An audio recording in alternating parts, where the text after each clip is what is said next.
সরকার যে রাতারাতি যে আইনটা পাস করেছে, এই আইনটাকে তিনি সংবিধান বিরোধী কাজ করেছে। এই সংবিধানের বাঁচানোর লড়াই করার জন্য আমরা সকলে এই পোলেরাটের ময়দানে একত্রিত হয়েছি। কথা ঠিক না ভুল?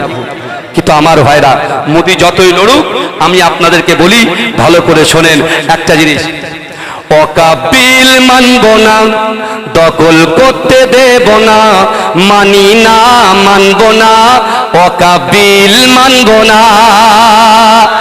ঠিক কিনা জোরে বলে, ঠিক কিনা জোরে বলে। ওয়াকাফ বিল প্রত্যাহার করতে হবে। ওয়াকাফ বিল মানব না, দখল করতে দেব না, মানি না, মানব না, ওয়াকাফ বিল মানব না। মোদি তুমি যতই বলো ওয়াকাফ বিল মানব না, গোরস্থানের জায়গা মোরা দখল করতে দেব না। এ কথা ঠিক না বল? এ কথা ঠিক না বল? মোদি তুমি যতই বলো ওয়াকাফ বিল মানব না, গোরস্থানের জায়গা মোরা দখল করতে দেব না। মোদি তুমি যতই বিল পাশ করে দাও না, মানি না, মানব না, ওয়াকাফ বিল মানব না। আল্লাহর ঘর মসজিদ গুলো কেন ছিনিয়ে নিবি বল?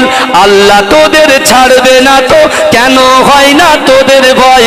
গোরস্থানের জায়গা মোরা দখল করতে দেব না, মানি না, মানব না, মানি না, মানব না, ওয়াকাফ বিল মানব না, মানছি না, মানব না, ওয়াকাফ বিল মানব না, দখল করতে দেব না। জেগে ওঠো মুসলমান, ঘুমিয়ে আর থেকো না, মোদের দে থাকতে প্রাণ ছিনিয়ে নিতে দেব না। যুদ্ধ মোরা করতে রাজি, পিছু তবু হব না, মানি না, মানব না, দখল করতে দেব না। এখানে একটা কথা আছে, ভালো করে শোনো, একটুকুনি 1 মিনিট টাইম চেয়ে নিচ্ছি। এখানে লেখা আছে যে বিশেষ করে জেগে ওঠো মুসলমান। এই জেগে ওঠো মুসলমান, এই কথাটাকে আবার অন্য ব্যাখ্যায় করে নিয়ে যাবেন না। আমরা জাগতে, হিন্দু ভাইদের বিরুদ্ধে জাগতে বলিনি, আমরা খ্রিস্টান ভাইদের বিরুদ্ধে জাগতে বলিনি, আমরা জাগতে বলেছি ওই সকল যুবকদের যারা আজকে বাড়িতে শুয়ে আছে। আল্লাহর কোরআন বলছে, বান্দা আহাসিবান নাস ওয়া ইতরাকু আইয়াকুলু আমান্না ওয়া হুম লা ইফতানুন। আল্লাহ বলছে, বান্দা তোমরা যারা ঈমান এনেছো, তোমরা কি মনে করো আমি আল্লাহ তোমাদেরকে ছেড়ে দেব? ওয়া হুম লা ইফতানুন, আমি আল্লাহ কি তোমাদের পরীক্ষা করব না? তাই আমি আপনাদেরকে বলতে চাই, কারোর ভোট ব্যাংকে আমরা আঘাত করতে চাইনি। আমরা শান্তশিষ্টভাবে কাঁধে কাঁধ মিলিয়ে আগামী দিন ব্রিগেডের ময়দানে ইনশাল্লাহ আসবো। আসবেন তো?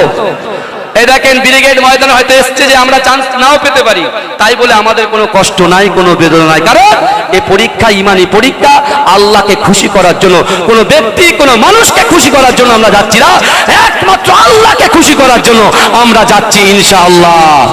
যাই হোক, অনেক কথা বললাম।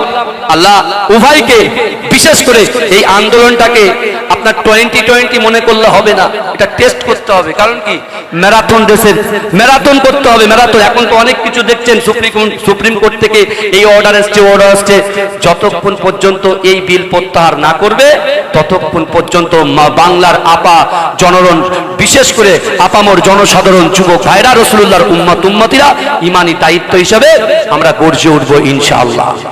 বলুন না ইনশাআল্লাহ। আর ভারতের পতাকাকে আমরা সম্মান করি। ভারতবর্ষ জিন্দাবাদ, ভারতবর্ষ জিন্দাবাদ, নারে তাকবীর, মুজাদ্দেদ জামান দাদা হুজুর জিন্দাবাদ, মুজাদ্দেদ জামান দাদা হুজুর জিন্দাবাদ, ছাত্র ঐক্য জিন্দাবাদ, নারে তাকবীর। ওয়া মা তৌফিকি ইল্লা বিল্লাহ। আসসালামু আলাইকুম।